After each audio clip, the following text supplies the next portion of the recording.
آج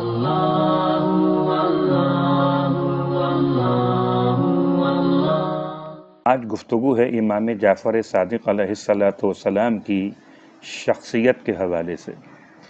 امام علیہ الصلوۃ والسلام صدق و ہدایت کے مینار، اہل اسلام کے لیے امت کے عظیم علمی اور روحانی شخصیت کے اعتبار سے اور ائمہ ہدایت میں آپ کا بلند مقام، آپ کی سیرت کے لحاظ سے آپ کو صادق کے نام سے پہچانا گیا۔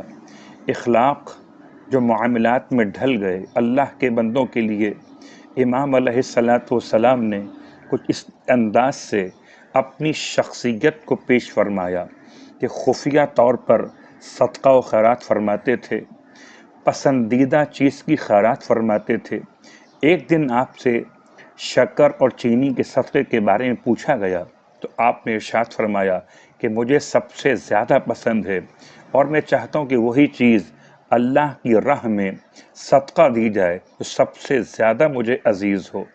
امام علیہ الصلوۃ والسلام اپنے خادموں پر، اپنے مہمانوں پر شفقت فرماتے تھے اور اپنے مہمان کو تکلیف دینا پسند نہیں فرماتے تھے۔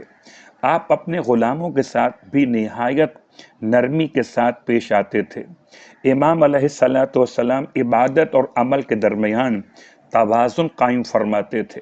عمل میں ایسے سیرت کو پیش کر رہے تھے کہ اپنے ہاتھ میں کدال لے کر سخت دھوپ میں کام کر رہے تھے۔ محراب میں خشوع کا عالم یہ رہتا تھا کہ آپ اس قدر نماز میں آیات کی تکرار فرماتے تھے کہ آپ پر غشی طاری ہو جاتی تھی۔